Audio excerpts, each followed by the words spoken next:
Good morning. Well, it seems that we are rather fortunate around here.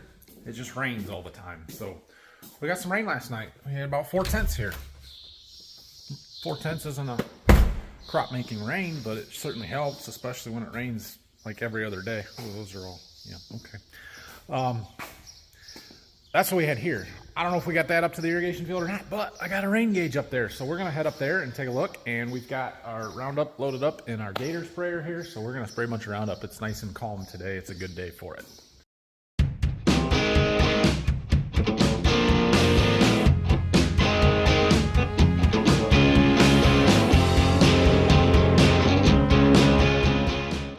Big buck running in front of me. Which way you gonna go?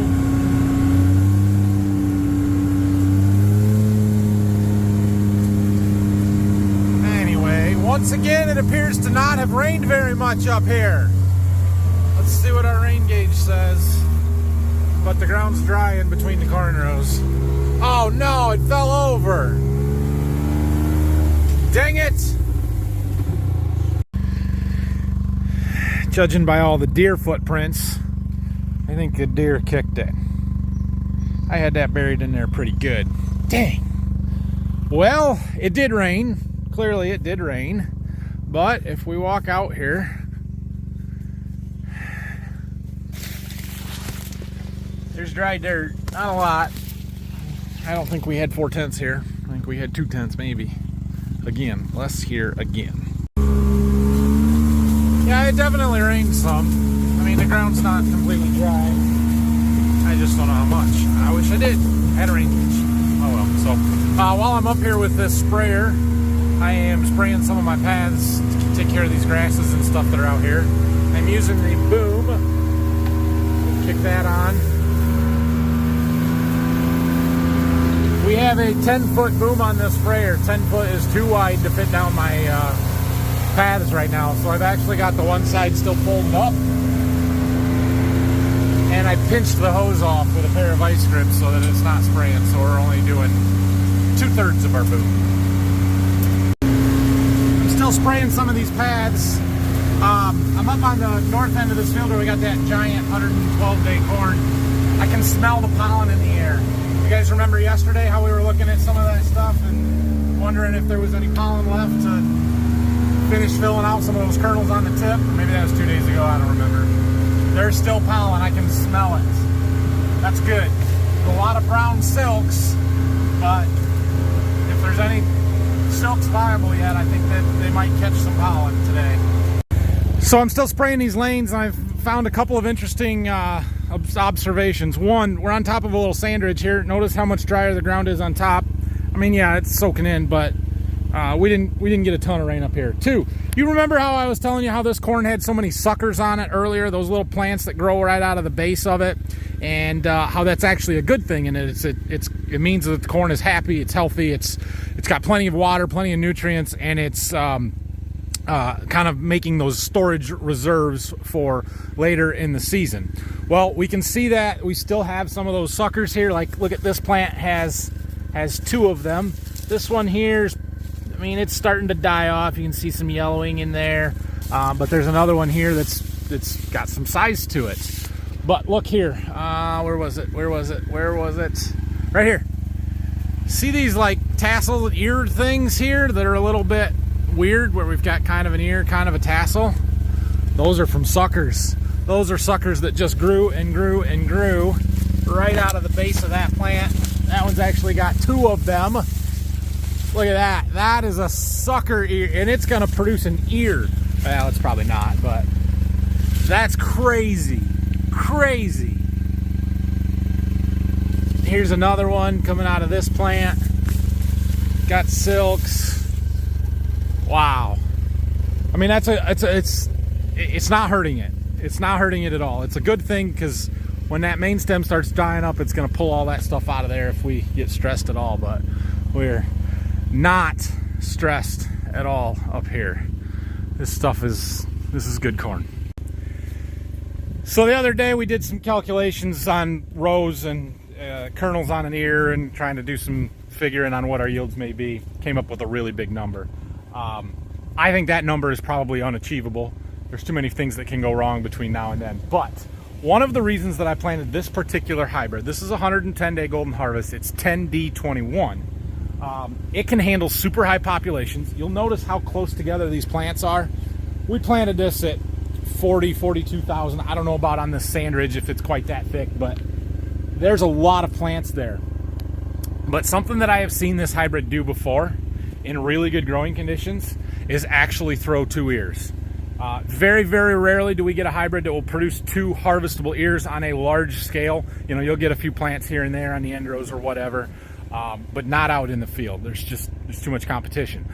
Part of the reason we push this one so high is because it can handle those high populations. It's got really good roots, really good stalks, but we're also almost trying not to have those double ears. We want just one really good ear per plant. We got a lot of doubles up here. Whether they make it to harvest and actually fill the kernels out or not remains to be seen, but there is potential to have 2 harvestable ears on almost every single one of these plants. Let me show you.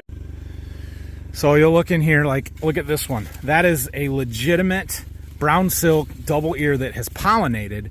The question is, will it abort all the kernels or will they actually fill out? I'm not saying it's going to be as good as the top ear, but if we get an ear and a half off of every one of these plants or off of half of these plants, that is just tremendous for our yield potential.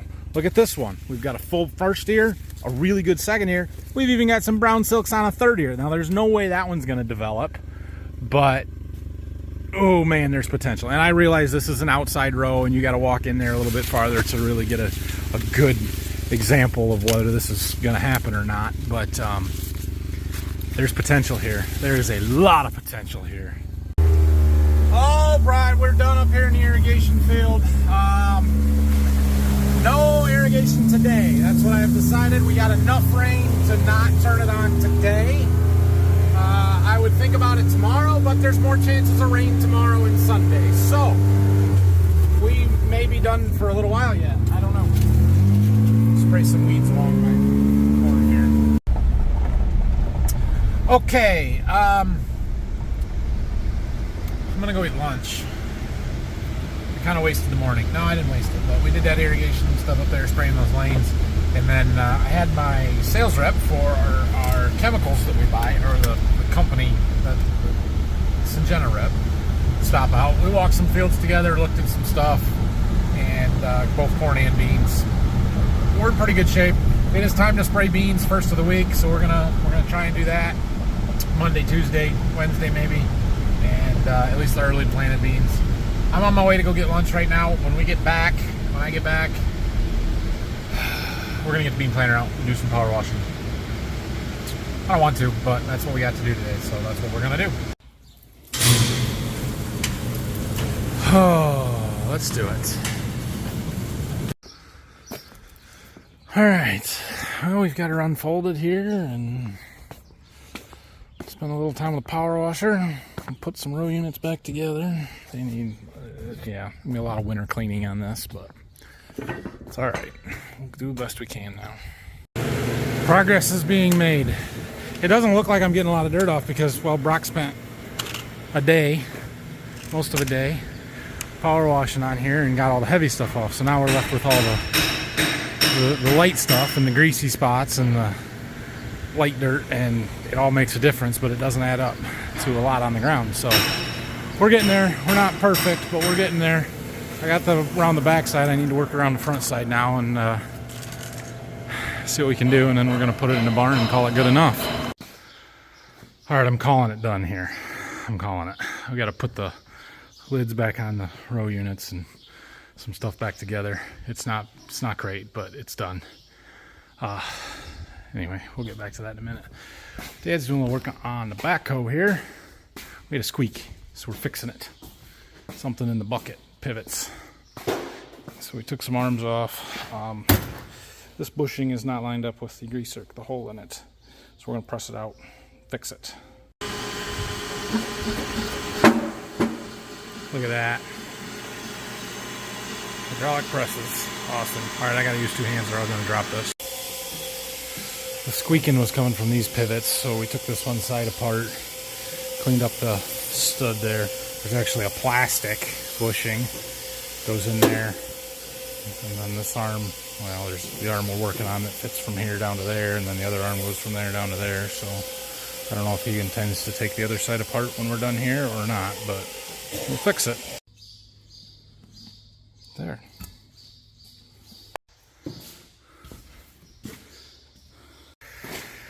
All right, well, we got the other side. Oh, we got the other side done there. We're gonna, it's much better, but we're gonna take this side off anyway. Ooh, we're gonna have to deal with this rod.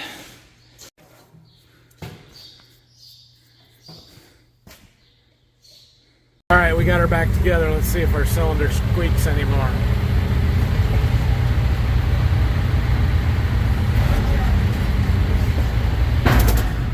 Nope. Smooth and quiet, and it takes grease. What a deal. Fixed it. All right, well, we got all the lids put back on. The back door is closed. We're done with this. Oh, I should close the lids on the top. Yeah, I'm gonna climb up there. There, now we can be done with it. I'm gonna walk out here to the new barn, open up the door, and we'll see where, if we can get this in next to the corn planter. That's my goal, is to slide it in there next to the corn planter. I think the 8430 sitting right there, and the combine might be in the way, so we'll see what we got to move to get it in there. Oh yeah, gotta pull the bean head and the grain cart out for sure. And let's see, what do we got? Tractor. I think we can get it in right here. Should fit. To fold the ladder on the combine, but it should fit. Hose down the combine? We got some stuff outside. I don't see any wheat growing. We washed it. I don't see any wheat growing. Well, we got it all off. You believe me? It does look pretty darn clean, doesn't it? I was looking for sprouts. Yeah, there's some on the bean head. We got stuff pulled out of here. Right here's our target. We'll see if we can make it fit. Okay, let's get this put away. Still looks dirty from here, but it's pretty clean. It's not bad.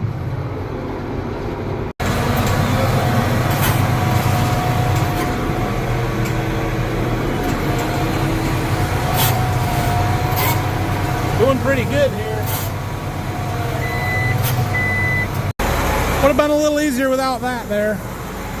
I could have gotten it a little tighter to the bean or the corn planter, but I think we're in pretty good shape here.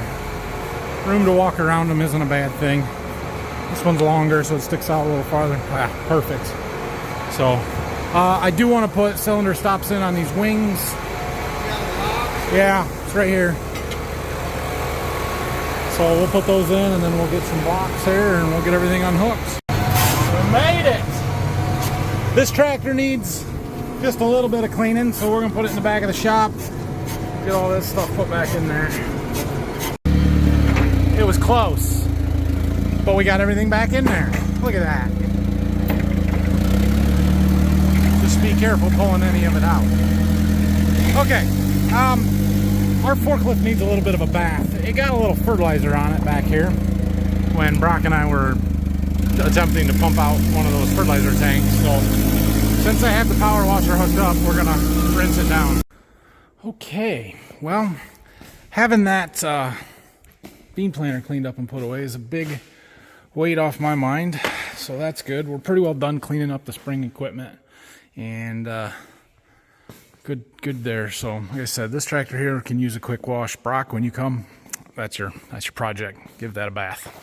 Other than that, not a whole lot that needs to be done. We are going to spray beans the first of the week. End of next week, I've got my golden harvest meetings and stuff, so I won't be around that for that. But yeah, we're good. All right, now I'm gonna take my drone and friend of a friend, neighbor, kind of. They're doing a corn maze, and apparently I am the local corn maze expert because I've made 2 corn mazes 20 years ago. But anyway, I had given them some tips and advice back when they were designing stuff a few weeks ago, and they texted me today and said they had it cut, wondered if I would bring my drone out and take some pictures. So we're going to do that, and if they're okay with it, I'm going to show it to you.